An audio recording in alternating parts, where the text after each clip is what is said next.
दोस्तों कुछ दिन पहले मेरे क्लिनिक में एक महिला आती है जिसकी उम्र लगभग 25 से 26 साल होगी। वो जैसे ही आती है उसके बाद मुझसे कहती है कि डॉक्टर साहब मैं पेशाब करने जब भी जा रही हूँ मुझको पेशाब करते वक्त बहुत ज़्यादा जलन हो रहा है। पेशाब मैं करती हूँ तो पहले मैं क्या है कि 24 घंटे के अंदर यानी दिन रात दोनों मिला करके लगभग मैं 5 से 6 दफ़ा जाती थी, लेकिन अब उसका जो फ्रीक्वेंसी यानी टाइमिंग है वो भी बढ़ गया है। अब लगभग मैं 7 से 8 से बढ़ के है, अब 12 बार 10 बार कभी कभी उससे भी ज़्यादा जाना होता है। उसके साथ में मुझको जलन होता है। मेरा वेट जो है वो थोड़ा थोड़ा मुझको कम लग रहा है, मुझको भूख नहीं लग रहा है, मुझको कोई काम करने में मन नहीं लग रहा है। ये सब उसने मुझको कंप्लेन अपना बताना शुरू किया। मैंने उससे पूछा कि मैडम ये बताइए कि आपको कितने दिनों से ये समस्या है। उन्होंने बताया कि मुझको लगभग 6 महीने से 8 महीने हो गए हैं, मैं समस्या से बहुत परेशान हूँ। मैंने बहुत से एलोपैथिक दवा किया, जैसे अल्कासोल वगैरह सिरप पिया, सिप्रो प्रो है टैबलेट वगैरह लिया, एमकासिन वगैरह इंजेक्शन भी लिया, लेकिन मुझको उसके बाद भी आराम नहीं हुआ है। तो बने रहे अंत तक, क्योंकि इस वीडियो में मैं डिटेल में बात करने जा रहा हूँ दोस्तों कि यूटीआई क्या होता है, यानी यूरिनरी ट्रैक्ट इन्फेक्शन। कैसे मैंने इस पेशेंट को और भी डिटेल में पूछा, कौन सी मैंने इसमें जांच और कौन सी मेडिसिन इसमें मैंने उनको बताई है। दोस्तों शुरुआत करते हैं। देखिए यूटीआई में क्या होता है कि सबसे पहले पेशाब में जलन होता है।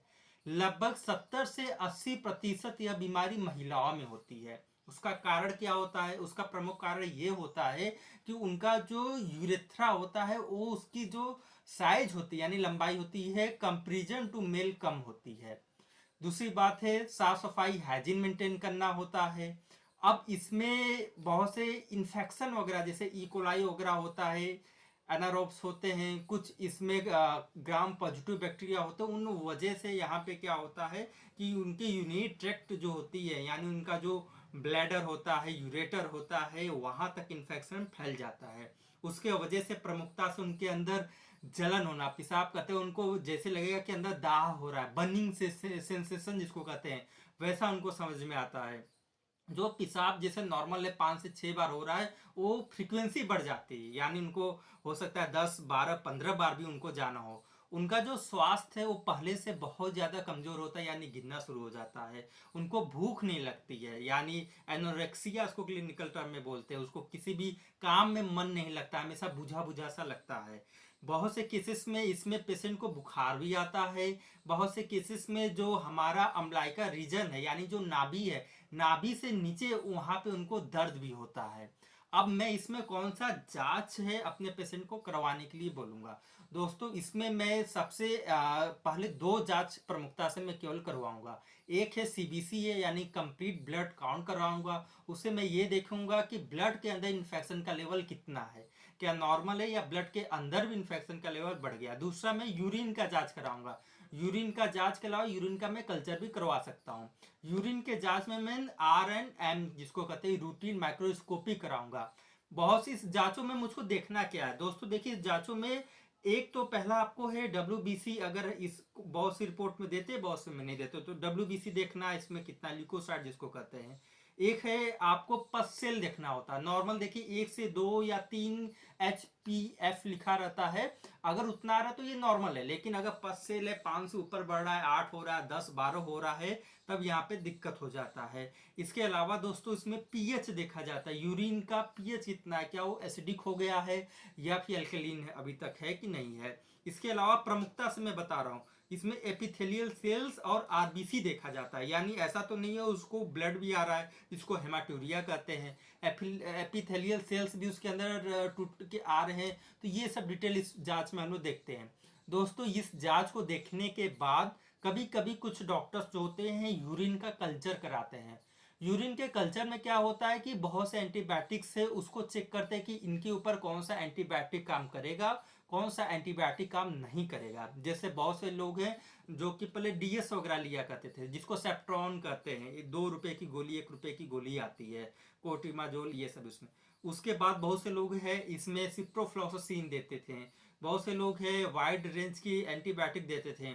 लेकिन बहुत सा केसेस देखा गया है, जैसे ये लेडीज थी, इन्होंने मुझको बताया कि ये 6 से लेके 8 महीने है, यानी इनके अंदर बहुत सी चीजें जो रजिस्ट हो गई हैं।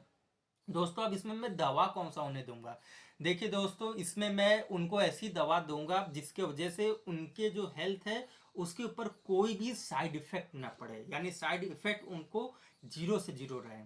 दूसरा चीज, ऐसा दवा जो सुपाच्य हो, यानी उनको ऐसा ना हो कि खाने के बाद गैस हो रहा है, उनको ढकार आना शुरू हो गया, भारीपन पेट में लगने लगा और उनको अंदर से और ज्यादा जलन हो गया, मुंह में छाले हो गए, तो ऐसे दवा का मैं कभी भी इस्तेमाल नहीं करूंगा। तो इसमें मैं कुछ आयुर्वेदिक मेडिसिन का इस्तेमाल करूंगा। जैसे कि पहले मैं उनको रिकमेंड करूंगा कि आप चंदन आसो लीजिए। चंदन आसो लेंगी, उसको कितना लेना है, लगभग 25 से लेके 30 ml तक। जितना 25 से 30 ml लेंगे उतना ही उसमें पानी मिलाना है। पानी मिलाने के बाद खाना खाने के लगभग आधा घंटा पहले सुबह और रात को सोते वक्त पीना है। इससे क्या होगा दोस्तों, इससे जो उनको पेशाब में जलन वगैरह है वो बहुत ज्यादा कम हो जाएगी। अब उसमें मैं टैबलेट कौन सा दूंगा, तो इसमें मैं गोछुरादि गुग्गुल आते हैं, यानी टैबलेट आते हैं, 2-2 गोली में सुबह शाम दूंगा। इसके अलावा मैं दोस्तों इसमें हम लोग है चंद्र प्रभा वटी आता है, ये भी मैं 2-2 गोली सुबह शाम दूंगा। इसमें हम लोग है आभा गुग्गुल है, त्रिफला गुग्गुल है, इसका भी टैबलेट है, ये भी 2-2 गोली सुबह शाम दूंगा।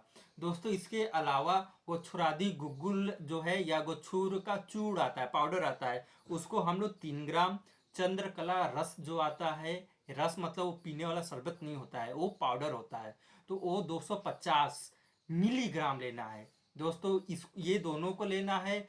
और उसमें कभी कभी हम लोग श्वेत परपटी जो है जो कि 250 मिलीग्राम लेना है। ये तीनों को लेने के बाद 3 ग्राम हम लोग गोछू ले लिए, चूड़ ले लिए, 250 मिलीग्राम, दोस्तों ध्यान से सुनिए, 250 मिलीग्राम चंद्रकला रस ले लिए, 250 मिलीग्राम दोस्तों हम लोग श्वेत परपटी ले लिए, और ये तीनों को हम लोग मिक्स कर दिए। किस में मिक्स करेंगे, आपके पास 3 ऑप्शन लगभग होते हैं। एक शहद में हम लोग मिक्स कर सकते हैं, दूसरा हम लोग मक्खन ले लिए उसमें मिक्स कर सकते हैं। अगर ये दोनों भी नहीं है तो घर में आपके देसी घी होगा, देसी घी ले लीजिए, उसमें तीनों को डालिए, पेस्ट जैसा बना लिए। वो भी नहीं है तो आप मलाई है, दूध के ऊपर मलाई जो होता है उसमें भी डाल करके पेस्ट बना सकते हैं। पेस्ट ले बनाने के बाद खाना खाने के लगभग 20 से 25 मिनट बाद इसको सुबह शाम हम लोग को लेना है। इसके अलावा दोस्तों एक नेरी सिरप आता है, NEERI, नेरी सिरप आता है, उसको लगभग 3-3 चम्मच, 3 से 4 चम्मच हम लोग को सुबह शाम पीना होता है। तो ये पूरा का पूरा जो दवा होता है इसको 15 से लेकर के 30 दिन के अंदर करना होता है।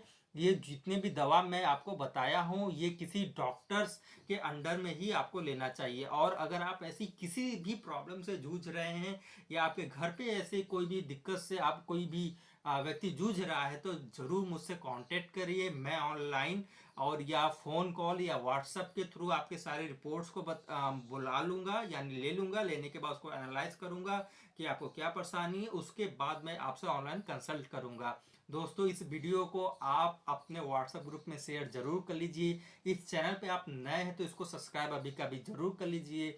मैं नए वीडियो के साथ डॉक्टर सीएम यादव फिर से हाजिर होता हूँ, तब तक के लिए मुझको आज्ञा दीजिए। नमस्कार।